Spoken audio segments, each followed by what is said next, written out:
Bonjour à toutes et à tous et bienvenue dans le journal du mercato de la semaine. On démarre par lundi. Samir Nasri a quitté la première ligue pour rejoindre le championnat turc et le club d'Antalyaspor. Il y signe un contrat de 2 saisons. De son côté, Geoffrey Kondogbia file au FC Valence et il est prêté par l'Inter Milan avec une option d'achat. Ludovic Giuli revient à l'AS Monaco. Cette fois-ci, il sera l'ambassadeur du club de la Principauté. Arsenal prête Carl Jenkinson et Cohen Bramall en D2 anglaise du côté de Birmingham. Dans le sens inverse, c'est Chris Wood qui part de Leeds United pour rejoindre Burnley contre 16,5 millions d'euros. Et la Roma a prêté Juan Iturbe au club mexicain de Tijuana avec une option d'achat obligatoire. Mardi, Marcel Tisserand s'en va d'Ingolstadt pour rejoindre Wolfsburg où il est prêté avec une option d'achat. Nikola Kalinic est enfin arrivé à l'AC Milan. L'ancien joueur de la Fiorentina signe chez les rossoneri sous la forme d'un prêt. Une option d'achat obligatoire a été fixée à 20 millions d'euros. Alexis Bossetti quitte l'OGC Nice et rejoint le club lavallois. Et Cancelo est officiellement un joueur de l'Inter Milan. Le joueur est arrivé sous la forme d'un prêt avec une option d'achat. Mercredi, indésirable dans les plans de Marcelo Bielsa, Eder quitte Lille pour le Lokomotiv Moscou.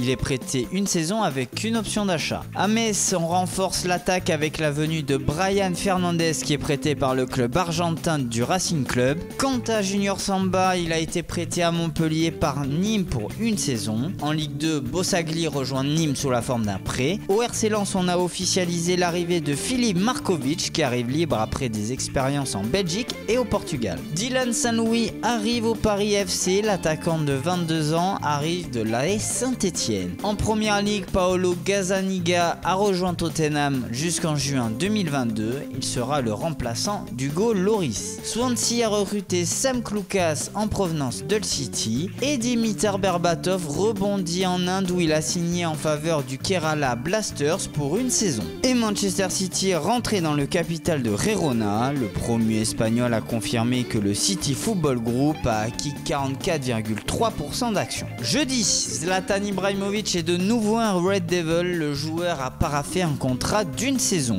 Toujours en première ligue, c'est Hull City qui recrute John Toral en provenance d'Arsenal et Maximilian Wöber lui s'engage avec l'Ajax Amsterdam. Boston quitte Toulouse pour Ginsley Birli et Sergi Samper a été prêté par le FC Barcelone au club espagnol de Las Palmas. Vendredi, il s'agit du transfert de ce jour. Ousmane Dembélé est désormais un joueur du Barça. Dortmund récupère 105 millions d'euros dans l'opération. 42 millions d'euros de bonus y sont ajoutés. De son côté, Alberto Aquilani va découvrir la Liga à Las Palmas. En première ligue, Olivier Bourqueux signe à West Bromwich Albion contre 16,3 millions d'euros. Dimitri Foulquier, lui, a quitté la Liga pour rejoindre Watford. Il a été prêté dans la foulée au RC Strasbourg par le club britannique. Et Carter Vickers a prolongé son contrat avant d'être prêté à Sheffield par Tottenham. En Ligue 1, c'est Emmanuel Rivière qui quitte Newcastle pour signer au FC Metz.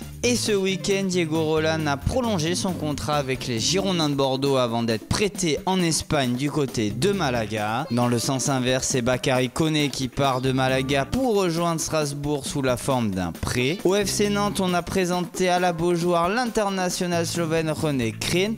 Il a été prêté par le club espagnol de Grenade. En Ligue 2, Brest renforce son attaque avec la venue de Kevin Mailly pour les 3 prochaines saisons. Et cette semaine, l'Olympique de Marseille semblerait avoir démarré une opération dégraissage pour faire venir l'attaquant tant désiré par Rudy Garcia. Un numéro 9 qui pourrait s'appeler Islam Slimani. L'ancien buteur du Sporting avait rejoint l'été dernier Leicester pour passer un palier. Le joueur plairait à la direction olympienne et plus précisément Andouni Zubizarreta qui travaillerait activement sur le dossier. Dans le sens des départs, l'OM doit dégraisser et surtout au niveau des latéraux. Des joueurs comme Rod Fanny ou encore Henri Bedimo n'auraient plus leur place dans la cité phocéenne. Un départ serait attendu d'ici la fin du mercato. Ce serait également le cas du Bochan qui n'a pas joué la moindre minute depuis la reprise. Enfin, Rémi Cabella est toujours sur la liste des transferts. Un prêt en Ligue 1 pourrait se faire du côté de Nantes ou encore de Montpellier. Et l'ancien Héroltais serait plutôt intéressé par le projet nantais. À l'AS Monaco, les discussions continueraient avec le Paris Saint-Germain pour la venue de Kylian Mbappé dans la capitale. Les dirigeants parisiens auraient été une nouvelle fois perçus dans la principauté. Un transfert qui aurait pu inclure des contreparties, mais de nombreux joueurs parisiens ont refusé d'aller chez le champion de France en titre. Pour alléger les finances du club parisien, un accord pourrait être entendu sur un prêt avec une obligation d'achat pour finaliser l'opération.